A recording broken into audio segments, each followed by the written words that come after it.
বগুড়ার সান্তাহার রেল স্টেশনের অদূরে দুর্ঘটনায় কবলিত ট্রেনের সব বগি উদ্ধার করা সম্ভব হয়নি।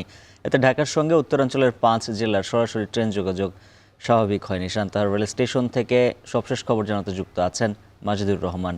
মাজিদ, জানাবেন আর কয়টি বগি লাইনের উপরে রয়েছে আর সেগুলো কতক্ষণ নাগাদ উদ্ধার সম্ভব হবে? সবশেষ কী পরিস্থিতি দেখছেন?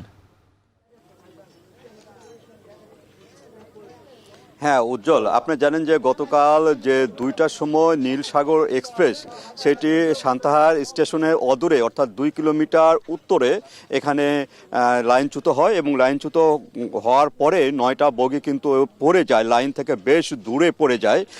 তারপর থেকে কিন্তু বিভিন্নভাবে চেষ্টা চলছিল এই উদ্ধার অভিযান পরিচালনা করার জন্য এবং এখন পর্যন্ত যে 3টি বগি এখানে রয়েছে সেটা উদ্ধার করা সম্ভব হয়নি। বাকি যে 6টি বগি সেটা কিন্তু উদ্ধার করে সান্তাহার রেল স্টেশনের দিকে নিয়ে যাওয়া হয়েছে।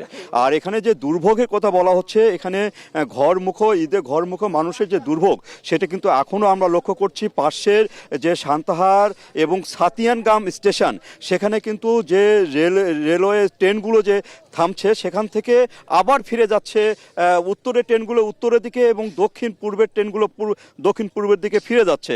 অর্থাৎ এখানে ঘরমুখো মানুষগুলোর যে ভোগান্তি সেটি হলো প্রায় 8 থেকে 10 কিলোমিটার তাদের বিভিন্ন বাহনে কিন্তু নিজ নিজ এলাকায় যাওয়ার জন্য পারাপার হতে হচ্ছে বিভিন্নভাবে। এইভাবে কিন্তু চলাচলটা সচল রাখছে যেটি ঘরমুখো মানুষের। তবে দুর্ভোগ রাতে যে স্টেশনগুলোতে মানুষের যে শত শত মানুষ, হাজার হাজার মানুষ যে দুর্ভোগ, সেই দুর্ভোগটা এখানে লক্ষ্য করা গেছে। এবং এখন যেটা আমরা দেখতে পাচ্ছি যে এখানে রেলওয়ের যে কর্মচারীরা রয়েছে তারা কিন্তু সারা রাতই পরিশ্রম করেছেন, সারা রাতই তারা কাজ করেছেন, কিন্তু এখন পর্যন্ত যেভাবে রেল লাইনটি যে স্লিপারগুলো যেভাবে ধসে গেছে, বিভিন্নভাবে নষ্ট হয়ে গেছে, ট্রেনের চাকা নষ্ট হয়ে গেছে, সেক্ষেত্রে কিন্তু একটু কষ্টই হচ্ছে।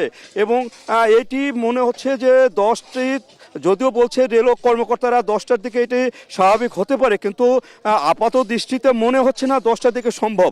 কারণ এখন পর্যন্ত এখানে রেল লাইনে কাজ, স্লিপার বসানো কাজ এবং রেলের যে বগিগুলো রয়েছে সেই বগিগুলোকে যথাস্থানে নিয়ে যাওয়া সবগুলোই কিন্তু এখন পর্যন্ত শেষ করা যায়নি। তবে কাজ চলছে।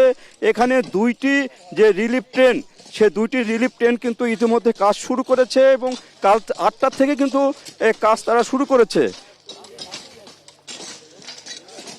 আমরা দেখাতে চাচ্ছি যে এখানে যে কাজ, এখানে প্রায় 50 থেকে 100 জন মানুষ শিফটিং করে কাজ করছে। রেলওয়ে কর্মচারীরা তারা কাজ চালিয়ে যাচ্ছে।